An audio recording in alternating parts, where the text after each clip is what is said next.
여러분들 만나 뵙게 되어서 반갑습니다. 저는 우리 미국 장로 교단 총회에서 사역하고 있는 박성주 목사입니다.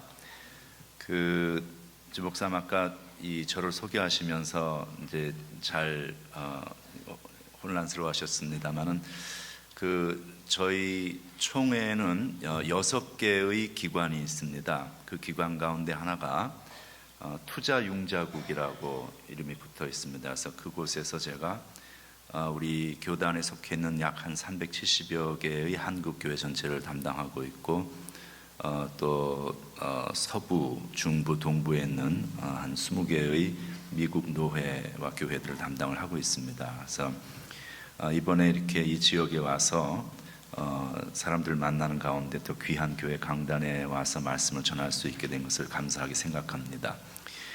투자융자국이라 그러면 복잡하게 생각하실 수 있습니다만, 쉽게 이야기하면 내가 가진 개인의 돈으로 일반 은행에만 넣어놓는 게 아니라, 은행에 넣어놓으면 그것이 그냥 이제 이렇게 죽어 있는 돈인데, 우리 총회에다가 그 돈을 이렇게 옮길 경우에는 이자 소득도 얻으면서 그 돈이 하나님 나라를 위한 선교로 사용되어지고, 또 그렇게 되면서 내 자산도 늘려갈 수 있는 아주 좋은 방식의 그런 청지기 사역을 하고 있는 기관이다, 이렇게 생각하시면 되겠습니다.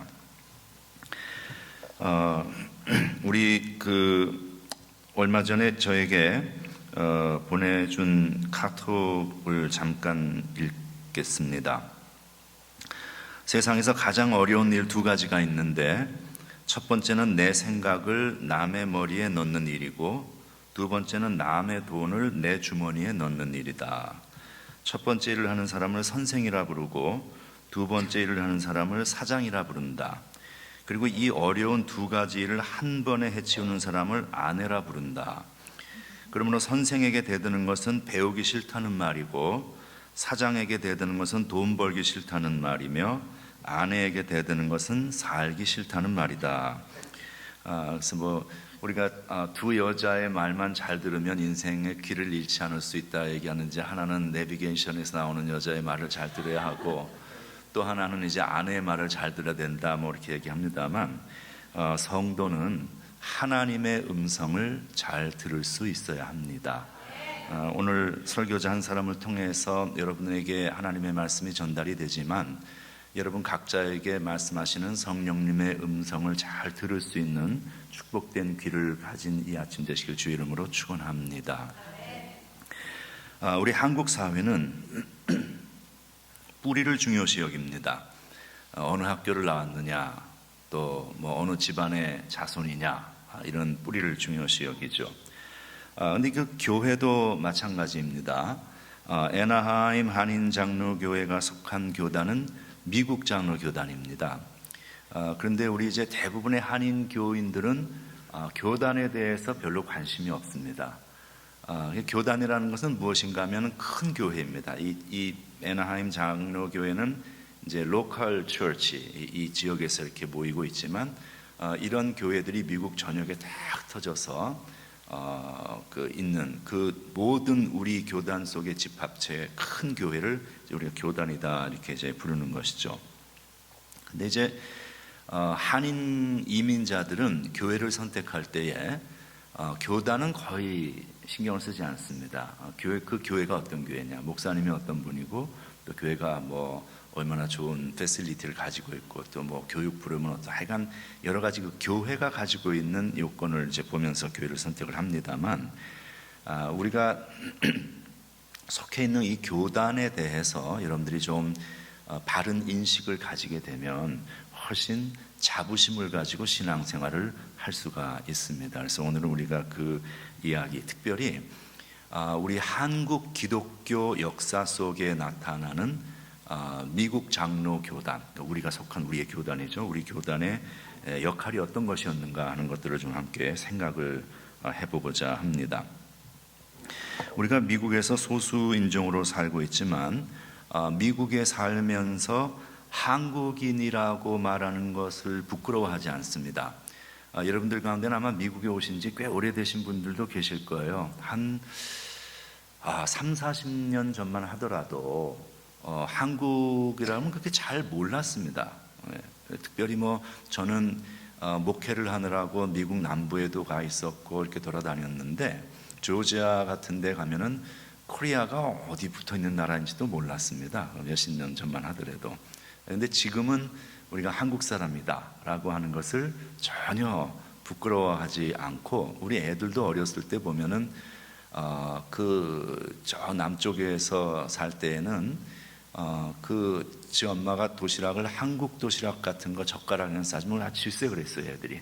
그랬더니 지금은 뭐 지금 자라는 애들은 뭐 어디 가서도 한국식 도시락 싸가지고 다니는 것을 전혀 부끄러워하지 않습니다. 왜냐하면 한국 사람들이 그만큼 레코그나이즈를 이제 받고 있다는 이야기죠.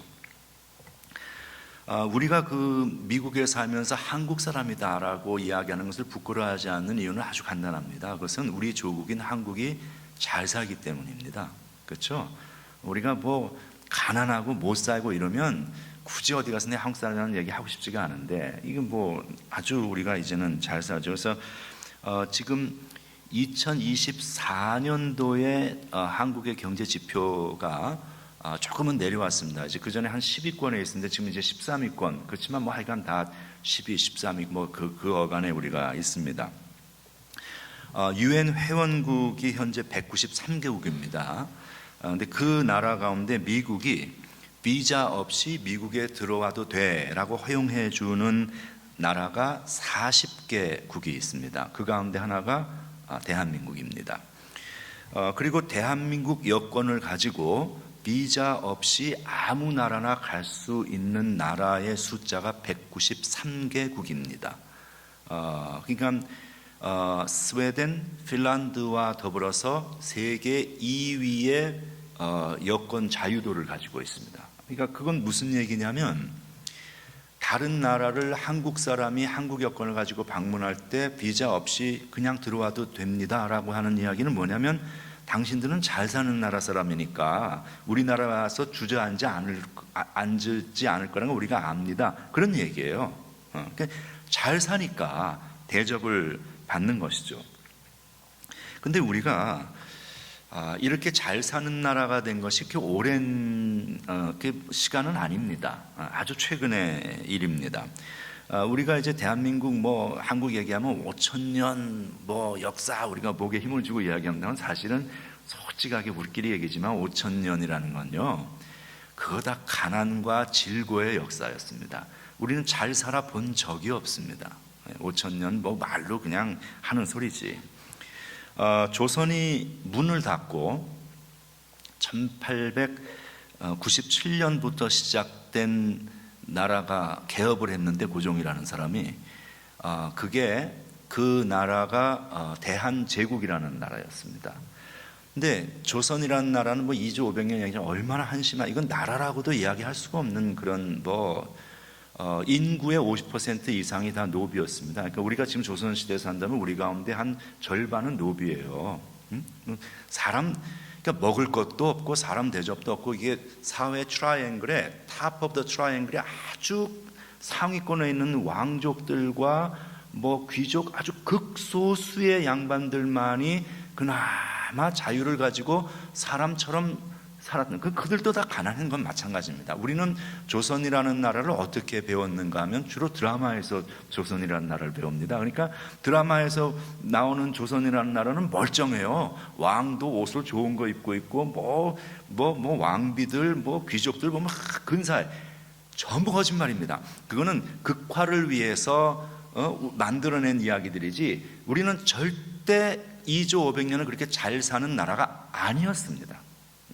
그리고 대다수의 사람, 아주 극소수의 사회 탑에 있는 아주 극소수의 몇 사람을 제외하고는 나머지 사람은 사람다운 삶을 살질 못했습니다. 먹을 것도 없었고 자유도 없었고 개인의 어떤 소유라는 것도 없었고, 이 노예라는 존재는 50%가 넘는 70%까지도 봅니다. 그런 사람들은 이거는 짐승보다도 못한 그런 대접을 받으면서 살았던 그런 시기였죠. 그러니까 2조 500년을 그렇게 돌아보면서 조선을 중요하게 조선은 대한민국이 또 아니고 지난 나라인데, 어쨌든 그 나라는 무슨 그 통계라든지 데이터라든지 이런 게 아예 존재하지 않았습니다.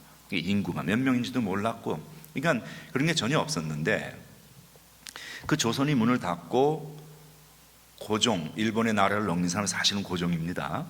고종이 이제 대한제국을 시작을 했을 때에, 그때 처음으로 일제에 의해서 GMP라는 것이 이제 그 칼큘레이션이 되기 시작했습니다. 그러니까 한반도 역사상 처음으로 이제 그런 데이터가 집계가 된 것이죠.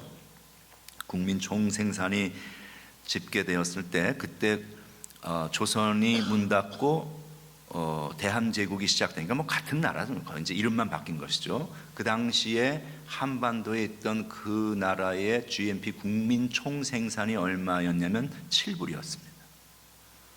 그러니까 7불 가지고 국민 한 사람이 1년을 먹고 사는 거예요.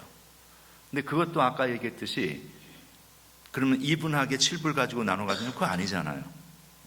그냥 그 탑에 있는 왕공족들, 아주 극소수의 사람들만 그걸 누렸고, 나머지는 뭐 자기 개인 소유 재산은 존재하지 않았습니다. 자, 그런 세상이었습니다. 그런데 그로부터 불과 한 세기가 조금 지난 지금, 대한민국이라는 그 같은 한반도에 있는 남쪽에 있는 대한민국의 1인당 국민 총소득 GNI는 3만 3천 불이 되었습니다. 이게 3만 불이 넘는 나라들이 많지가 않습니다. 그리고 경제학자들은 GNI가 3만 불을 넘는 것은 거의 기적에 가까운 일이다라고 이야기를 합니다. 그러니까 아주 소수의 나라들이 이제 그것을 누리고 있죠. G20에 우리가 들어 있습니다. 세계 경제 역사상 유례가 없는 신속한 그런 변화를 겪은, 잘 사는 그런 나라가 되어 있습니다. 온 세계 젊은이들이 K-팝에 열광을 합니다. 그래서 그 K-드라마라든지 K-팝이라든지 또 요즘에 K-푸드 다 알려져 있죠. 들리는 이야기에 의하면은 BTS라는 그 젊은 아이돌 그 그룹이 있잖아요. K-팝 그 젊은 친구들. 그 애들 중에 한두 명이 좀 군대를 가 있다 그래요. 근데 들리는 얘기하면은 북한이 남한을 침공하지 못하는 이유가 걔들 때문에 그런다 그래요. 왜냐하면은 만약에 전쟁이 나서 그 BTS가 군복무하고 있는 애들이 다치기라도 하는 날에는 전 세계에 있는 수억의 BTS 팬들이 일어나서 북한을 완전히 폐쇄시킬 것이다. 그래서 이렇게 그런 농담의 이야기를 합니다. 5대양 6대주에서 젊은이들이 대한민국에 살겠다고 몰려옵니다. 와서 언어를 배우고 공부를 하고. 그럼 생각해 보세요. 우리나라가 대한민국이 못 살면 누가 거길 그렇게 찾아오겠습니까? 잘 사니까 오는 것이죠. 와서 살고 싶어 하는 것입니다. 우리도 솔직히 보면은 지금 미국 와서 잘 먹고 잘 살고 잘 지내고 있습니다. 다 여기 이제 계시는 분들이 오래전에 오신 분들도 계시고, 다 우리가 어려웠던 시대에 한국을 사셨던 분들도 다수가 계시는데, 그렇잖아요. 우리가 옛날에 얼마나 가난하고 못 살고 헐벗고 먹을 것도 없고 그렇게 살았습니까? 근데 지금 미국 와서 이만큼 먹고 사는 것, 잘 살 뿐만 아니라, 예수 믿고 하나님의 자녀가 되어서 영원한 생명까지 얻은 믿음의 삶을 살고 있습니다. 이건 굉장한 이야기입니다. 굉장한 이야기입니다. 옛날에 조선시대 같았다면 꿈도 꿀 수 없는 그런 삶을 우리가 지금 살고 있는 것이죠. 자, 그러면 우리가 한번 생각을 해볼 필요가 있다는 것이죠. How did I get here? 내가 지금 어떻게 해서 여기 이렇게 와 있을까? 지금 나라는 삶을 내가 영위하고 있는 이 삶이 어떻게 해서 지금 이만큼 살고 있을까? 우리 생각해 볼 필요가 있다는 거예요. 그러면은 그냥 시간이 지나서 다 온 세상이 잘 살게 됐으니까 나도 잘 사는 거야? 이건 맞지가 않아요. 왜냐하면 세상에 그렇지 않은 나라가 많습니다.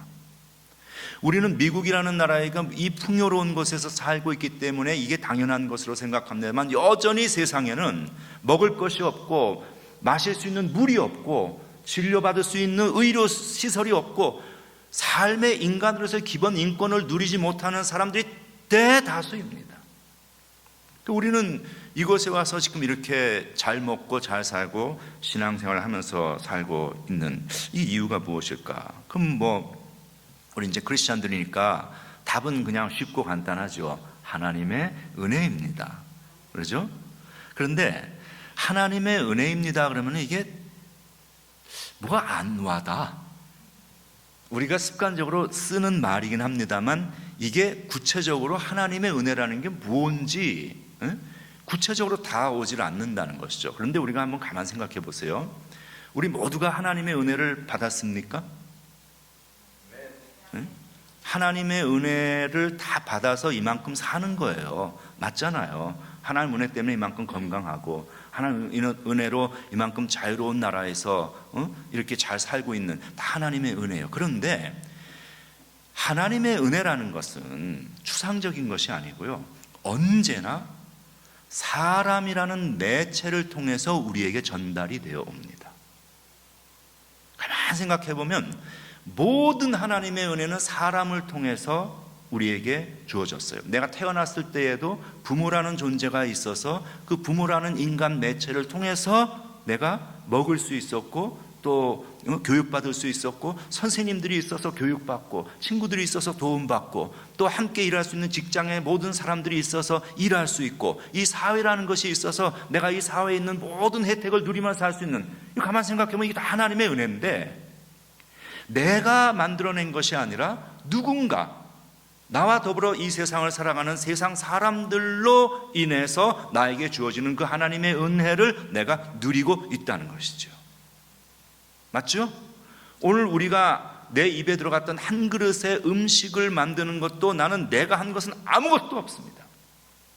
누군가가 떼약볕에서 1년을 고생하고 수고했고 누군가가 탈곡을 하고 누군가가 그것을 날랐고 누군가가 그것을 운반하고 누군가가 제조하고 누군가 포장을 하고 누군가 그것을 마켓에 아름답게 갖다 놓아서 내가 그저 돈 몇 푼을 가지고 가서 그걸 사가지고 와서 그걸 입에 넣는 거예요. 그리고 그 한 끼 한 끼의 음식을 우리가 먹기 때문에 우리가 오늘도 살아있는 것입니다. 그러니까 내가 지금 존재하는 존재 속에는 내가 알지 못하는 수많은 사람이라는 매체를 통해서 하나님께서 나에게 전해주신 은혜가 있다는 것이죠. 그럼 우리가 하나님 앞에 감사해야 하는 것이고 이웃을 사랑해야 하는 이유입니다. 그런데 오늘 제가 지금 이야기하고자 하는 것은 대한민국이라는 나라가 지금 이만큼 잘 살게 되었고 우리가 지금 예수 믿고 이곳에 와서 하나님을 예배할 수 있는 그 뒷면에도 역시 하나님께서 누군가 사람들을 통해서 우리에게 전달해 주신 그 은혜가 있었다는 것입니다. 그것을 우리가 오늘 좀 함께 나누어 보고자 합니다. 미국 장로교 교인들이 오래전에 헌금을 했습니다. 그리고 그들 가운데서 많은 사람들이 신학교를 갖고 그리고 그 신학교에서 공부한 학생들이 선교사가 되어서 우리 조선이라는 나라로 왔습니다. 그 이야기를 오늘 할 텐데요. 오늘 본문엔 마태복음 4장 23절에는 예수님께서 행하셨던 선교 사역의 방법론이 나타나고 있습니다. 세 가지가 나타납니다. 예수께서 가르치셨다, 복음을 전하셨다, 그리고 사람들을 고치셨다. 세 가지 3대 사역입니다. 가르치시는 교육 사역이죠. 복음을 전하신 복음 사역입니다. 그리고 사람을 고치신 힐링, 그런 치유 사역입니다. 이 세 가지 사역을 처음에 조선에 왔던 우리 미국 장로교에서 파송한 선교사들이 그대로 그 예수님의 사역의 패턴을 그대로 수행을 했습니다. 그리고 그 사역은 대단히 성공적이 되었고 그래서 우리가 지금 이 자리에 있게 된 것이죠. 자, 학교를 가르쳤다고 그랬잖아요. 학교를 세워서 인재를 배출했습니다. 우리 선교사들이. 그리고 교회 예배당을 세워서 복음을 전했습니다. 그리고 병원을 세워서 사람들을 치유한 이 세 가지 사역을 우리 미국 장로교 선교사들이 했습니다. 미국에서도 선교사들이 왔고 호주와 캐나다에서 선교사들이 왔습니다만 오늘은 우리 미국 장로 교단에 속해 있었던 파송된 선교사들의 이야기를 우리가 중점적으로 제가 좀 나누어 보고자 합니다. 우리가 한 가지 기억하실 것이 있는데요. 그것은 한국 기독교 역사에서 조선이라는 나라의 최초로 선교사를 파송해 준 교단은 바로 우리가 속해 있는 미국 장로 교단입니다. 가장 처음으로 그 선교사가 파송을 되어 왔습니다. 1884년에 호레스 앨런이라는 의사가 만주에서 조선으로 들어옵니다. 조선으로 들어왔는데 이 와보니까 이 사람이 원래 조선으로 올 계획이 아니었는데 어떻게 해서 조선을 왔어요. 오니까 할 일이 없는 거야. 근데 이 사람이 9월 달에 조선에 들어왔는데 그 해 12월 달에 갑신정변이 터집니다. 갑신정변이 터져가지고 민영익이라는 사람이 이제 그 상대파에게 이 공격을 당해가지고 한 40여 군데 자상, 이 칼에 찔리는 상을 입습니다. 그러니까 죽어가는 거예요. 근데 그 당시에 한의술의 기술로는 그 외상을 입은 사람을 치료해서 살려낼 수 있는 기술이 전혀 조선에는 없었습니다. 근데 이 사람은 서양 의사잖아요. 그러니까 물론 저 도구도 별로 없고 그렇지만 어쨌든 서양 의술을 가지고 있었기 때문에 그 민영익을 잘 이 사람이 하여간 꿰매고 어쩌고 해가지고 기적적으로 살려낸 거예요. 근데 저는 이 닥터 앨런이라는 사람이 민영익을 살려낸 이 사건은 하나님께서 우리에게 복음을 전해주시기 위해서 행하신 놀라운 신적인 섭리였다고 생각을 하고 있습니다. 왜냐하면 살릴 수가 없어요. 그 당시에 살릴 수가 없는데 살아난 거야, 약간 기적적으로. 그러니까 그러니까 민영익은 다 고종, 민비다 이쪽 이제 같은 계열이니까 고종이 닥터 앨런에게 그 당시 돈으로 한 거금 10만 냥 정도를 이제 하사를 합니다.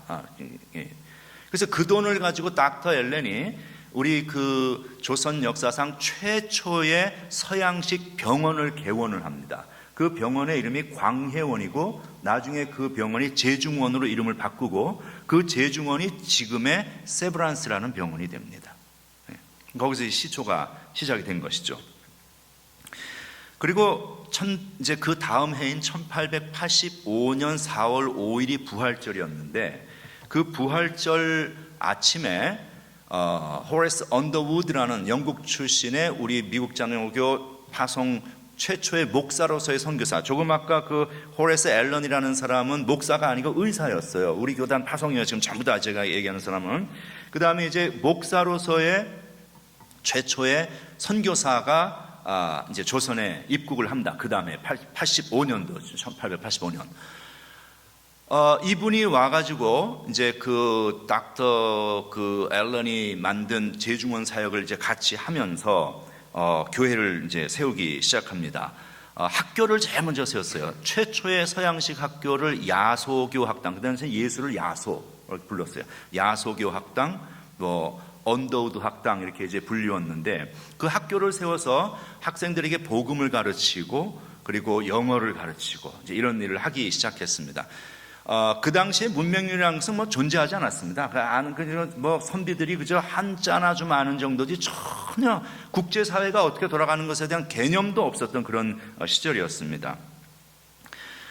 그래서 이 학교가 조선 최초의 고아원의 효시이면서 동시에 최초의 서양식 학교의 효시가 됩니다. 그래서 이 학교 출신들이 쟁쟁한 민족의 지도자들이 이 학교를 통해서 배출이 되었습니다. 다 얘기할 수가 없으니까 임정 임시 그 부주석을 지냈고 훗날 세문안교회 장로를 지냈던 김규식 선생이라든지 도산 안창호 이런 분들이 다 이 학교의 출신입니다. 훗날 이 학교가 연지동으로 옮기면서 이 학교가 그 경신학교로 이름을 바꾸게 됩니다. 요즘 그 원한경이라는 사람은 이 언더우드 선교사의 아들입니다. 이 아들과 김규식, 서병호, 김일 이런 다 훌륭한 지도자들이죠. 이제 다 자식들처럼 저렇게 이제 키운 거예요. 학교에서 교육을 시키면서. 그래서 이 경신학교로 이름을 바꾸게 됩니다. 그 경신학교가 연희 전문이 되고 그 훗날 연희 전문이 세브란스, 아까 이제 세브란스가 만들어졌잖아요. 그죠? 그 제중원이 세브란스가 되었죠. 그래서 연희 전문하고 세브란스의 세 앞에 한 글자씩을 따가지고 연세대학교라는 학교가 만들어집니다. 그래서 그 이제 학교를 만들어서 많은 이제 사람들을 배출을 해내게 되죠. 언더우드 선교사가 이 지병으로 일찍 돌아가십니다. 돌아가시고 나서 그 잔 언더우드, 그러니까 언더우드 선교사의 형님이죠. 형님이 또 거금을 선교를 합니다. 그래서 동생이 하던 사역을 지속하겠다. 그래서 경기도 고양군 연이면 창천리에다가 19만 평의 대지를 땅을 사서 학교에다가 기증을 합니다. 그것이 지금의 신촌에 있는 연세대학교 캠퍼스입니다. 이게 미국 장로교가 설립한 그런 이제 학교, 병원 이런 것들이죠. 그리고 이제 교회로는 정동교회, 이건 뭐 좀 이따 보고요. 우리 언더우드 선교사가 자기 집 사랑방에서 이제 교회를 시작을 했는데, 그것이 한국 기독교 역사의 최초의 조직교회가 됩니다. 조직교회라는 것은 당회가 있는 교회를 이야기하는 거예요. 그것이 지금의 세문안교회입니다. 세문안교회가 되었죠. 그리고 이분은 대한기독교서회, 대한성서교회 초대 학장을 지냈고요. 4대째 한국을 위해서 헌신을 하고 있는 그런 집안입니다. 언더우드라는 집안이. 여기 거꾸로 돌아가는군요. 그래서 여기 보시면 이제 아버지는 와서 정동교회라든지 하여간이 학교, 병원 이런 사역을 지속했고, 그 2세, 그러니까 아들 원한경 박사죠. 아까 이제 김규식 어렸을 때 같이 이제 자라면서 아들처럼 키웠던 그 원한경 박사는 훗날 연희 전문 교장을 합니다. 그리고 백두산 천지의 깊이를 측량을 하고 이순신의 전기를 썼고 거북선의 설교도를 만듭니다. 이게 그게 중요하냐? 여러분, 이때는 일제강점식이에요.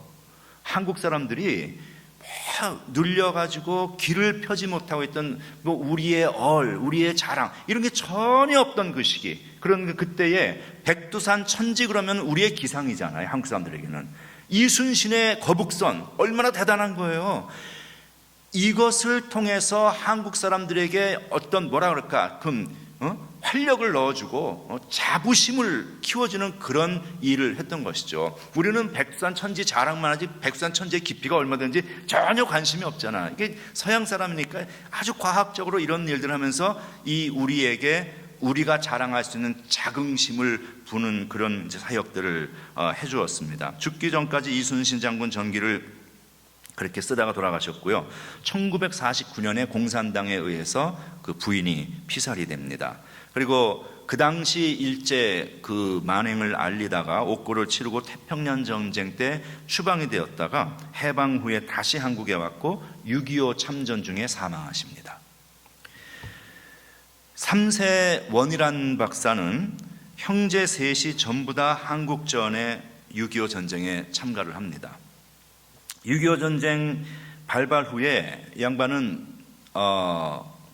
무슨 일을 했냐면, 원래 1차 대전에 참전을 했기 때문에 해군 장교로서 복무 규정을 다 끝냈어요. 그러니까는 전쟁이 한반도에서 터지니까 미 정부에서 국무성에서 전부 이 한반도에 있는 모든 미국인 민간인들을 다 소개령을 내렸습니다. 그래서 오키나와로 갔다가 거기서 이제 미국 본토로 돌아가게 만들었는데, 이분은 가지를 않는 거야. 가지를 않고 미국을 들어오질 않고 그 일본의 땅에 가서 버티는 거예요. 버티다가 한국을 다시 들어오려고 아무리 노력을 해도 안 되니까 어떻게 했냐면 메가더 사령부를 찾아갑니다.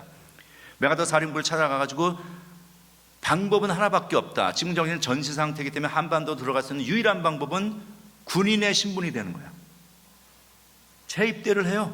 자원 재입대를 해가지고 한반도로 전쟁을 하기 위해서 들어옵니다. 여러분, 우리가 생각해 보면요, 지금 한반도에 전쟁이 난다면 과연 미국에 나와서 살고 있는 한인들 가운데 얼마나 많은 사람들이 입대를 해서 한국으로 전쟁을 하겠다고 돌아갈까? 미국 사람이잖아요. 그냥 모르는 척하고 기도하겠습니다. 우리 잘하는 말, 기도하겠습니다. 기도하는 척하고 미국으로 와버리면 그만이잖아요. 절대로 안 들어오고, 미국 안 들어오고, 어떻게 해서든지 한국 그 폭탄이 떨어지고 총알이 날아다니는, 생명이 경각에 달려있는 그곳에 와가지고 이분이 재입대를 합니다. 대구 동산병원에서 이분이 오늘 제가 다 얘기를 할 수가 없어요. 하여간 한국 땅으로 다시 들어와서 이분이 이제 전쟁에 참전을 하다가 정전 협상 시 인천 상륙 작전에도 참여를 했고, 저희 아버님과 같이 정전 협상 시에 이 연합군 수석 통역 장교로 그렇게 이제 사역을 합니다. 이분이 2004년에 돌아가셨는데 살던 집의 가전제품이 전부 다 20, 30년 전, 그러니까 그냥 검소한 거예요. 이 땅에서 뭘 어떻게 잘 되고 뭐 내 한 몸 잘 살고 이게 관심이 없는 거예요. 그 서울에 여러분이 이제 한국 나가시면 합정동에 가면은 이 외국인 선교사들을 이렇게 모셔놓은 양아진 외국인 묘지 공원이 있습니다. 거기 가면은요 언더우드 1세, 2세, 3세 온 가족이 다 그곳에 묻혀 계십니다. 이분들 미국 안 돌아왔어요. 그리고 그 마지막 이제 증손 원한광 박사, 이분은 맨 이제 오른쪽에 있는 분이죠. 연대 영문학교 교수로 30년을 재직을 했습니다. 그리고 한국에서 이제 언더우드 가족이 해야 할 일은 다 끝났다. 왜냐면 이제 다 복음화가 되어서 미국 다음으로 온 세계에서 선교사를 많이 보내는 나라가 되었으니까. 그래서 4대째 한국을 위한 헌신을 이제 정리하고 미국으로 들어왔습니다. 물론 이제 계속 왔다 갔다 하면서 사역을 합니다만, 이분이 돌아올 때에 자기 살던 집, 재산, 그 다음에 그 언더우드 가문이 가지고 있었던 그 소중한 한국 교회에는 돈 주고도 살 수 없는 소중한 그 역사적 기독교 모든 자료들, 일체를 다 한국에 기증을 하고 돌아오는데, 여러분 연대 30년 재직한 은퇴 교수면 은퇴식을 뻑적지근하게 할 만하잖아요. 더군다나 언더우드 가문 아니에요. 언더우드 가문. 근데 일체 안 했습니다. 일체 그런 것 없이 비행기표도 자기 거, 부인 거 다 자기 돈으로 사고, 인천공항에서 떠나오면서 총장한테 한번 인사하고 그리고 들어오신 분이에요.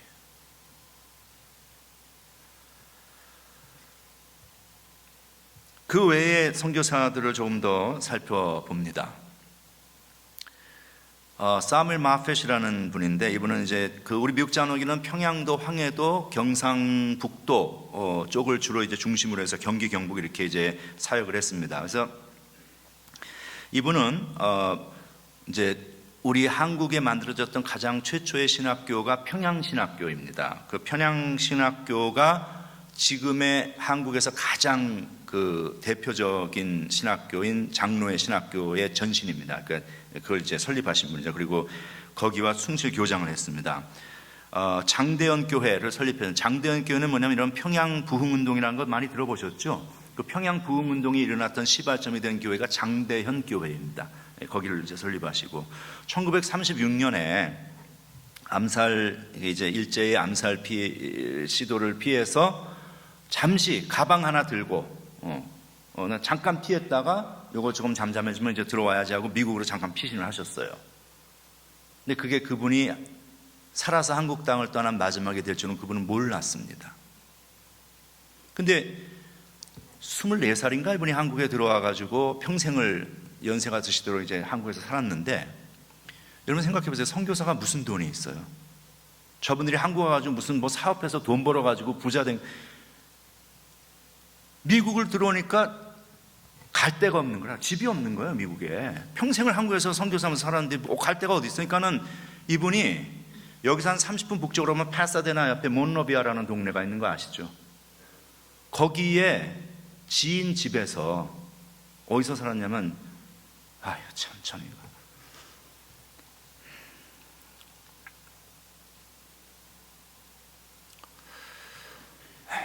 차고를 개조한 방에서 사셨어요. 이름도 없이 빚도 없이 저분이 세워놓은 교회, 저분이 세워놓은 신학교를 통해서 배출되어 나온 수많은 목사들이 지금의 한국의 부흥을 만들어냈습니다. 우리 신앙의 아버지죠. 근데 저분이 말년에 이곳 몬로비아에서 차고를 개조한 방에서, 여러분 차고 개조한 방에 살아보셨어요?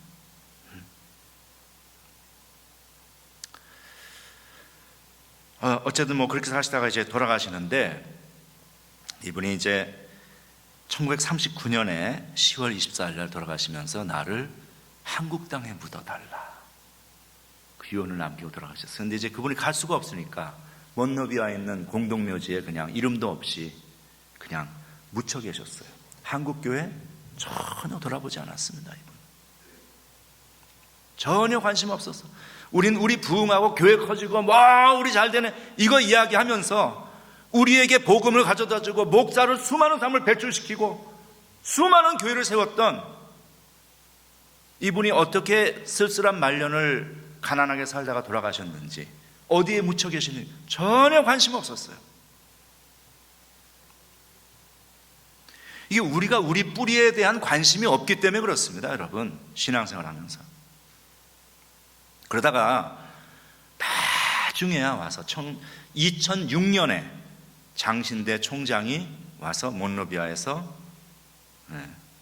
이 목사님의 유해를 모셔서 장신대로 모셔갔습니다. 지금은 이제 장신대의 마포삼열 목사님의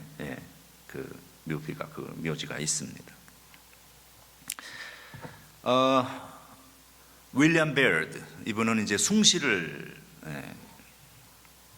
대구를 중심으로 이제 활동하셨어요. 숭실 설립하시고 대구 제일교회가 아주 오래된 그런 역사 있는 교회죠. 거기서 사역하시고, 올리버 에비슨이라는 분이 있는데요. 이분은 토론토 의대의 교수였습니다. 근데 이제 언더우드 선교사가 뭐 사역을 하다가 이제 하도 힘이 드니까 이제 미국에 선교 보고를 하러 이제 나왔어요. 나서 돌아다니는데 한국에 의료 선교를 하는데 이렇게 열악합니다. 이제 이걸 하니까 이 올리버 에비슨, 닥터 올리버 에비슨이죠. 토론토 의대 교수인데 이 사람이 거기 이제 참석을 다 지금 얘기하는 우리 교단 다 뭐 장로들이고 목사들이고 이런 사람들입니다. 이제 왔다가 언더우드 선교사 이야기를 듣고 그러면 내가 조선에 가겠습니다. 이거 온 거예요. 여러분 생각해 보세요. 토론토 의대 교수면 그때나 지금이나 수십만 불 연봉 받으면서 떵떵거리고 살면서 골프 치면서 그리고 지낼 수 있는 사람이에요. 존경받으면서 폼 잡으면서 그거 다 버리고 조선에 들어온 거예요. 먹을 것도 없는 거기에 와가지고 사역을 시작했는데, 이게 이제 닥터 앨런이 시작했던 그 재중원, 그 당시까지는 재중원이죠. 와보니까 한심하네. 장비가 있어, 사람이 있어, 아무것도 없는 거야. 그래가지고 이분이 이제 미국을 나왔어요. 이거 안 되겠다. 나와서 이제 조선 의료 선교의 열악상에 대해서 이야기를 하는데, 그 당시에 이분 선교 보고에 누가 참석을 했냐면 오하이오에 살고 있었던 루이스 세브란스라는 사람이 거기에 참석을 합니다. 이 루이스 세브란스라는 사람은 우리 교단 장로예요. 장로이고 훗날 부총회장을 지내셨던 분입니다. 근데 이분이 이제 그 얘기를 듣고 나서 그러면 내가 좀 조선 의료 선교를 해서 헌금하겠다고. 근데 이 루이스 세브란스라는 사람은 어떤 사람인가 하면은 평생 1년에 몇만 불씩을 조용하게 인도 선교, 일본 선교, 중국 선교 이런 걸 해서 헌금을 하셨던 분이에요. 이분이 락펠러하고 스탠다드 오일 컴퍼니를 같이 설립을 해서 동업을 하셨던 분입니다. 그러니까 엄청난 기업가였고 부자였고, 외조부 할아버지가 클리블랜드 오하이오 지역에서 첫 번째 의사였던 분이에요. 그러니까 이제 의료 쪽에 관심이 있는 거야. 근데 이 닥터 에비슨이 나와서 이게 이야기를 하니까 그냥 선뜻 거액을 헌금을 합니다. 그 돈을 가지고 닥터 에비슨이 들어와서 기계를 들여오고 건물을 짓고 의료진을 준비하고 해서 만들어진 병원이 최초의 세브란스입니다. 서울역 앞에 있는 옛날에 돌로 된 세브란스 동대문 복숭아꽃 그 마을에다가 돌로 된 최초의 세브란스를 지금 위에 있는 것은 지금의 세브란스죠. 이제 그 이후에 계속 커졌습니다. 근데 이 세브란스라는 양반이 이 장로님이 얼마나 선교 헌금을 평생을 하면서 살았는가 하면은 돌아가실 때 자기 명의로 된 집이 한 채가 없었어요. 다 드린 거야, 다. 이분이 이제 돌아가면서 유언을 하는데 자식들이 다 어쨌든 거부였잖아요. 자식들이 다 모였어.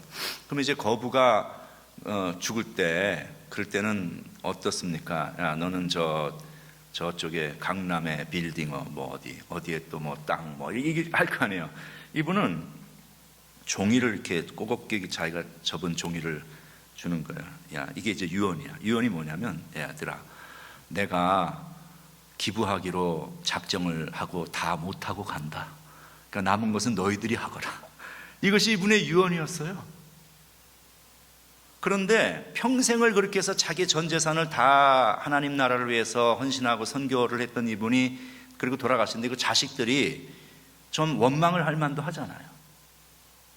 근데 이 자식들이, 그 후손들이 또 그 아버지 할아버지 유지를 다 받들어서 최근 몇 년 전까지도 세브란스에 돈을 보내오고 있었습니다. 아세요, 여러분?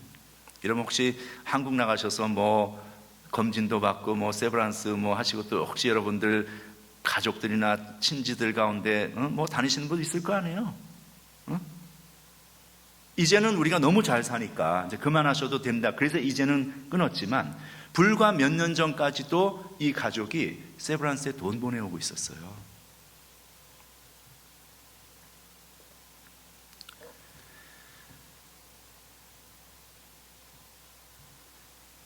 그레함 리라는 분이 계십니다.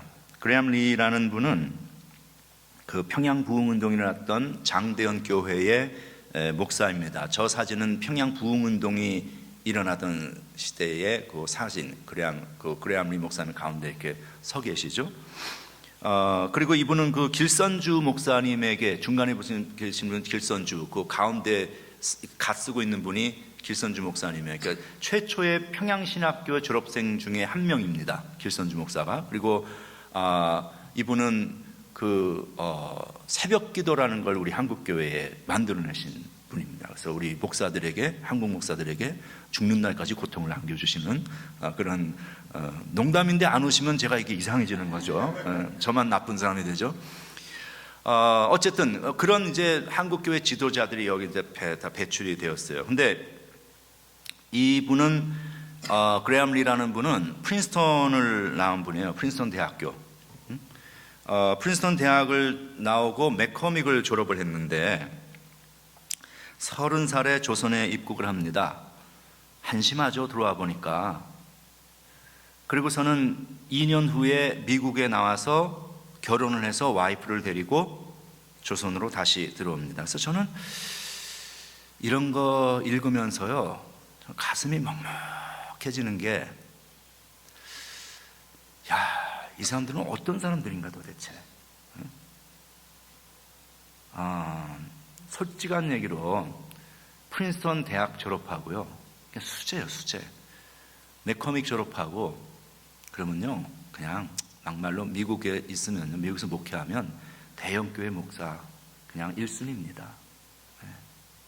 그러면요, 연봉 1년에 수십만 불 받으면서요, 편안하게, 뭐 여기서 목회한다고 뭐 하나님 나라 일 안 하는 거 아니잖아요. 할 수 있지. 근데 그거 다 버리고 들어가. 그더니 와서 와이프를 데리고 또 들어가는데 이 여자는 또 어떤 여자예요 도대체? 응? 미국 대형교회 목사 와이프가 되는 것도 아니고 이 사람하고 결혼하면 저 조선이라는 어디 붙어 있는지조차 알 수 없는 그곳에 와서 평생 남편하고 그 나라 사람들을 섬기겠다고 온 거예요. 평생 살았어 그렇게. 참 이상한 사람들이죠. 그 평양 대부흥이 한창 진행 때에 1907년에 한국을 방문했던 그 우리 교단 매거진이 있어요. 프레스비테리안 아웃룩이라는 교단 매거진이 지금도 나와요. 거기에 기자가, 윌리스라는 기자가 평양에 옵니다.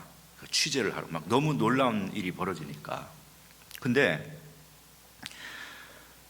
그 사람이 왔다가 기록한 것들이 이제 남아있는데 이렇게 돼 있어요. 내가 미국을 떠나온 후 만난 이들 중 가장 선망하는 사람, 다른 이들보다 탐날 가치가 있는 사람이 평양의 그레함 리이다. 수백 명이 그를 자신의 영적 아버지라고 부른다. 그는 교회를 세우고 민족을 세우는 일에 헌신하고 있다. 그리고 다른 글에는 이렇게 되어 있어요. 한국 평양에 그레함 리가 신었던 신발보다 달아빠진 신발을 신은 사람을 나는 보지 못했다. 이렇게 되어 있습니다.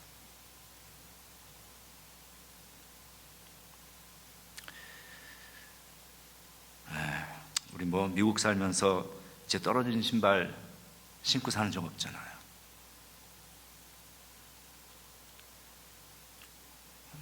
다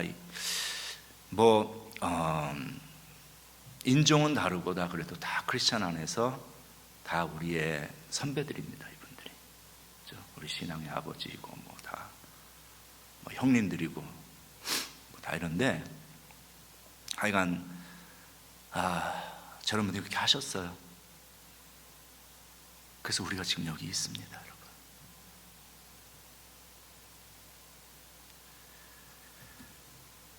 남장로교 이야기 조금 하겠습니다. 이제 그 북장로교가 1885년도에 언더우드 목사님 들어오시면서 최초로 들어왔고, 남장로교 선교사는 그보다 7년 이후에 좀 늦게 들어왔습니다. 그래서 한국에서는 남장로교는 이제 주로 충청도, 호남 지역, 제주 지역을 중심으로 사역을 했어요. 근데 거기도 가보면요, 지금 그쪽에 그 기독교의 정신이 대단합니다. 그게 다 미국 장로교가 뿌려놓은 씨앗인데, 근데 이제 우리 한국 사람들에게는 좀 더 북장로교 쪽이 알려진 게 이제 한 7년 먼저 들어와서 사역을 했기 때문에 이제 그렇게 이제 알려졌죠. 근데 이분들이 테이트, 전킨, 레이놀즈 이런 분들이 이제 들어오셨는데, 맥커믹 다 이런 데서 이제 어디지? 리치먼드 이런 데서 공부하셨던 분들이에요. 전주, 군산 이런 데서 이제 사역을 하셨는데, 이분들이 그 신학생이던 당시에 이제 그 언더우드 선교사가 와서 그 선교 보고를 했어요. 안식년 맞아가지고. 근데 이제 그 당시에 지금은 그 북장로교와 남장로교가 합쳐져서 미국 장로교, 우리 교단 하나로 연합으로 되어 있는데, 그 당시에는 이제 북장로교, 남장로교 나눠져 있었고, 남장로교의 선교본부가 내슈빌에 있었어요. 테네시 내슈빌에. 거기 와서 이제 그 언더우드가 선교복을 하는데, 이 신학생들이 애들이죠, 애들 20대 초 참석을 한 거예요. 조선이라는 나라 얘기 듣더니 이 친구들이 우리가 선교사로 가겠습니다. 자원한 거예요. 그래가지고 자기 결혼한 사람들은 부인, 또 남매 이래가지고 7명이 그 당시에 그 윤치호가 그 내슈빌에 있는 밴더빌트에서 공부를 하고 있었어요. 그 윤치호가 이제 조선 소개를 하고 언더우드가 이제 조선 선교 이야기를 하는 그 이야기를 듣고 선교사로 헌신을 해가지고 7명이 가족들이 7명이 이제 조선으로 들어와서 이제 사역을 하게 됩니다. 그런 분들 가운데 이제 유진벨이라는 분이 있는데요. 저 왼쪽에 앉아 계시는 검정 옷을 입고 계신 분이 유진벨 이제 가족이에요. 그 밑에 여자아이가 샬롯이라는 이제 여자아이입니다. 그리고 그 오른쪽에 이제 두 결혼식 하는 사진인데, 그 하나는 윌리엄 린튼이라는 사람이에요. 린튼이고 그 옆에 신부가 이쪽 조그만 아이 샬롯이라는 아이가 자라나서 신부가 된 거야. 그러니까는 유진벨 선교사하고 린튼 선교사는 장인 사위 관계예요. 집안이 이제 되어 있습니다. 근데 이 유진벨은 1895년에 27살 남장로교 파송으로 조선에 입국을 합니다. 그래서 목포에서 활동을 시작하고 광주 숭일학교를 만들고 수피아 여학교, 그 다음에 양림교회, 광주 기독병원 이런 걸 이제 제가 다 얘기를 할 수가 없어요. 너무너무 많은 수백 개, 수천 개의 교회, 수백 개의 학교, 이런 수십 개의 병원들을 세워서 사역을 했기 때문에 그냥 아주 큰 거 하나씩만 얘기를 하는 겁니다. 윌리엄 린튼 옆에 이제 하얀 옷 입고 그 샬롯하고 결혼한 저분은 조지아 텍을 수석 졸업했습니다. 조지아 텍은요, MIT 조지아 텍 해가지고 최고의 그 공과대학 중에서는 거기 수석 졸업해가지고 제너럴 일렉트릭 GE에서 이미 학교 다닐 때 스카웃을 제의받았어요. 연봉 그냥 엄청난 연봉을 가지고 제의를 받았으니까 거기서 살면 인생 팔자 펴고 사는 거죠. 그냥 쉽게 얘기하면. 예? 그런데 그거 다 그만두고 1912년에 남장로교 파송으로 조선에 들어왔습니다. 그때가 21살이었어요. 수재예요, 수재. 천재예요, 이 사람은. 근데 그런 사람이 미국에 남아서 살았으면은 그냥 뭐 인생이 보장되는 거죠. 근데 그거 다 그만두고 한국 들어와서 전주, 이리, 군산 활동하면서 대전대학교, 지금의 한남대학교입니다. 이제 만들어서 사역을 했는데요. 그 아들 휴 린턴이 군산에서 출생을 합니다. 해군 장교로 복무를 하고 여기도 인천 상륙작전에 참가를 합니다. 근데 이 두 부부가 세 아들을 결핵으로 잃어요. 근데도 미국 안 들어와. 근데 저 사람들 보면 생긴 것도 영화 배우 수준이에요. 네? 그 아버지 닮아서 저 사람도 엄청난 수재입니다. 세 아들을 결핵으로 잃고 나서 군산 그런 전주 지역에 그 결핵병원을 설립해요. 지금도 가면 결핵병원들이 있어요. 저분들이 세워놓은 것들이.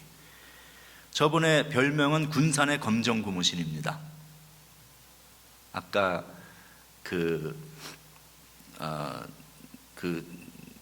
레이놀드 선교사 같은 사람은 그레암리 같은 사람은 달아 빠진 신발을 신고 있었고, 이분은 검정고무신 신고, 교회를 몇 개 개척했는지 아세요? 이분이 살아계시면서 600개를 개척합니다.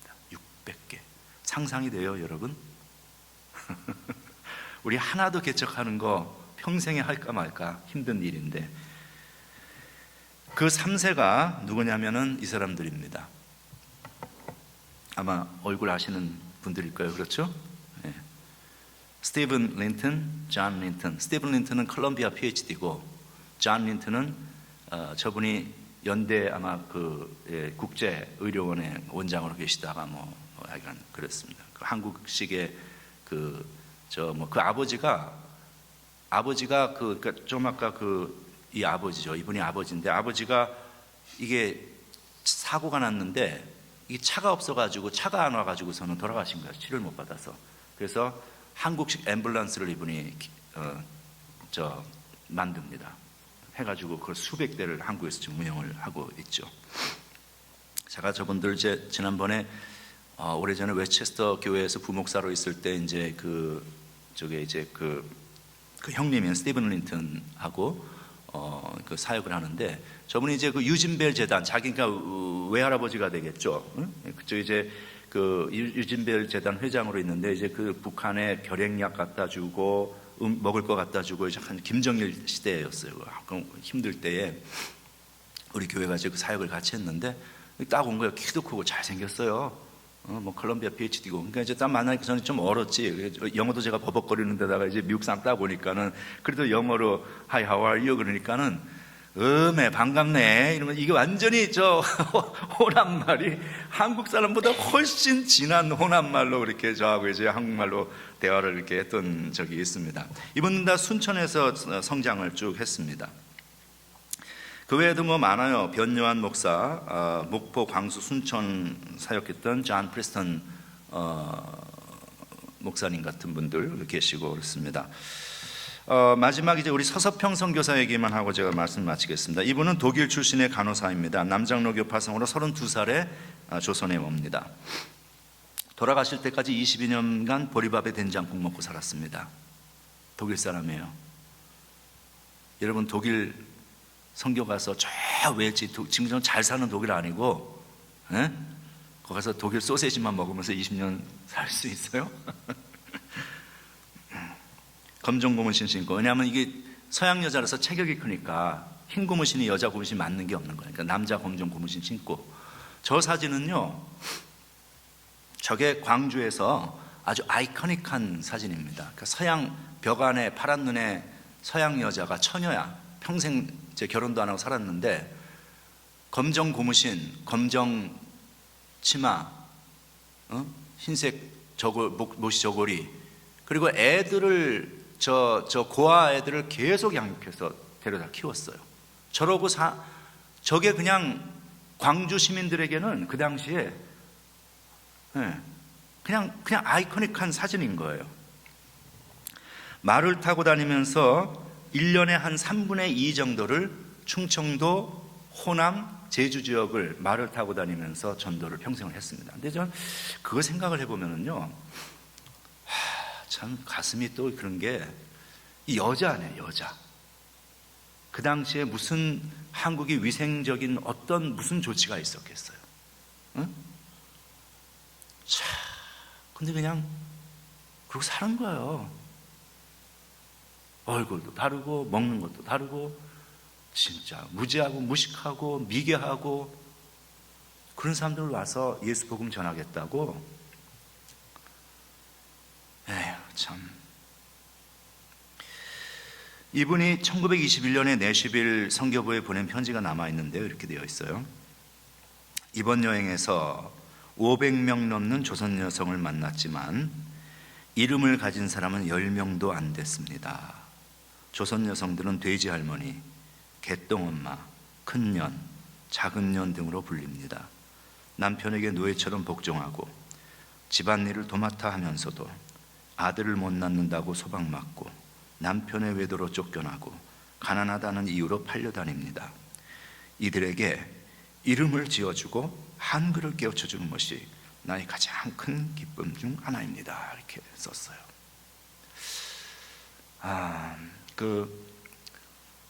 여기 계신 여성분들은 참 좋은 세상에 살고 계시니까 사람 대접받고 이렇게 당연한 거죠. 근데 우리가 여성들이 이 당연한 삶을 산 게 사실 얼마 되지 않았잖아요. 우리 연세 드신 분들 다 아시지 않습니까? 아이들, 여성들 사람 대접 받았나요? 더군다나 조선시대 그때에는 노예였다 그러면은 이건 그냥 그 주인 사람이 아니죠, 사람이. 그러니까 그런 여성들 만나서, 그런 여성들이 이분 만나서 처음으로 사람 대접을 받아본 거예요. 응? 이름 지어주고 한글 가르쳐주고, 당신은 소중한 하나님의 자녀예요. 처음으로 태어나서 사람 대접을 받아보는 거예요, 여자들이.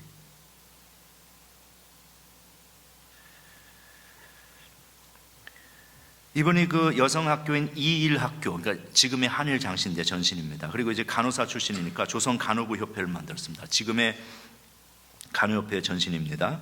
한국 최초의, 이 교회도 여성교회가 있나 모르겠는데 한국 최초의 여성교회를 이분이 만들었어요. 그리고 연세 드신 분들 가운데 옛날에 그 한국에 가난하던 시절에 교회 다니신 분들은 아시겠지만 성미라는 거 있었죠, 성미.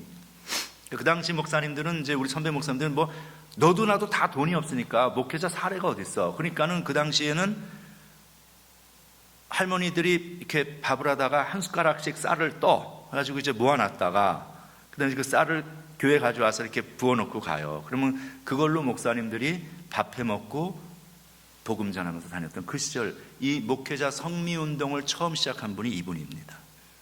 우리 한국에서. 일제치하에서 한글 전용을 강조하면서 이분이 출애굽기를 계속 가르쳤어요. 출애굽기 왜고요? 출애굽기는 독립입니다. 독립운동. 이분 돌아가셨을 때 남긴 것이 뭐냐면 담요 반장. 반장은 누구 준 거예요, 찢어서. 동전 7전, 강냉이 2홉, 사인은 만성과류와 영양실조였습니다. 시신은 의약용으로 기증했습니다. 14명의 고아를 입양해서 자식으로 토족에 등록해서 살았고 38명의 여성을 보호했습니다. 집 쫓겨나고 소방 맞은 여성들. 그 중에 한 분의 손자가 남서울교회에 담임하셨던 홍정길 목사님입니다.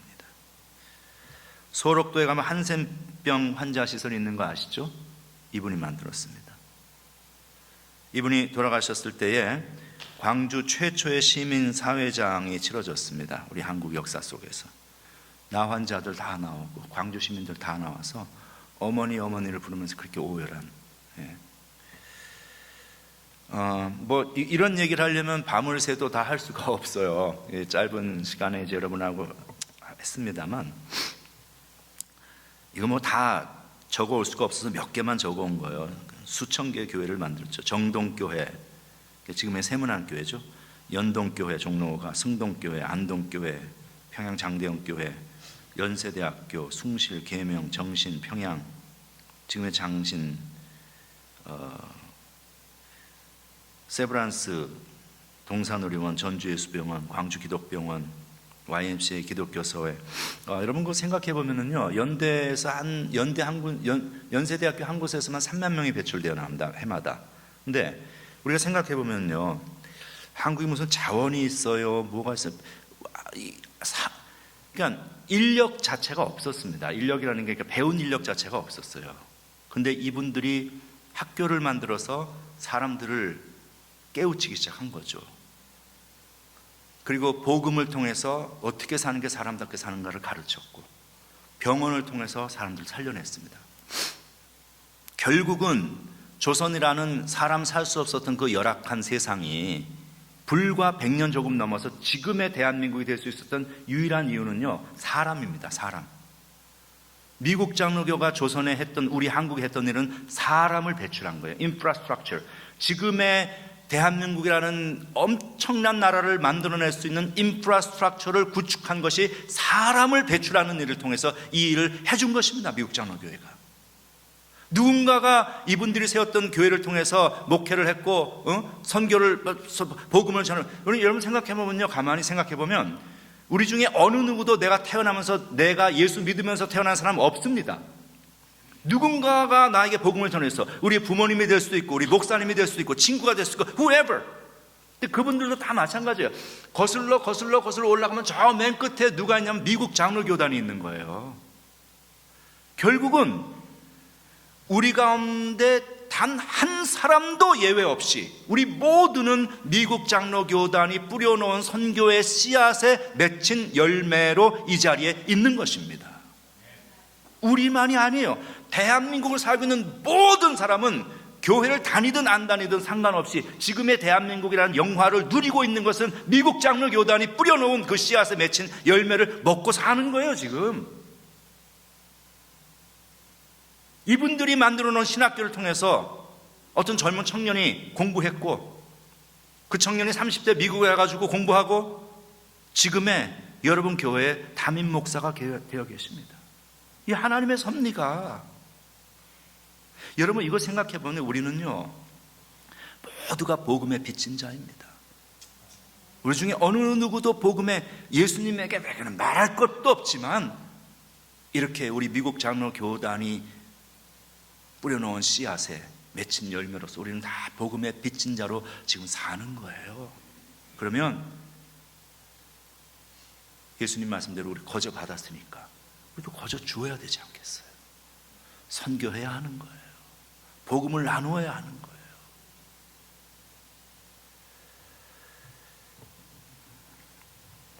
우리 모두가 복음의 빚진 자로서 살아가고 있고, 특별히 미국 장로교단에 속한 교회에 우리의 신앙의 뿌리가 있다는 사실에 여러분 자부심을 가지고 사시기 바랍니다. 그리고 아까 제가 쭉 언급했던 목사님들도 있었지만 수많은 뛰어난 그 장로님들,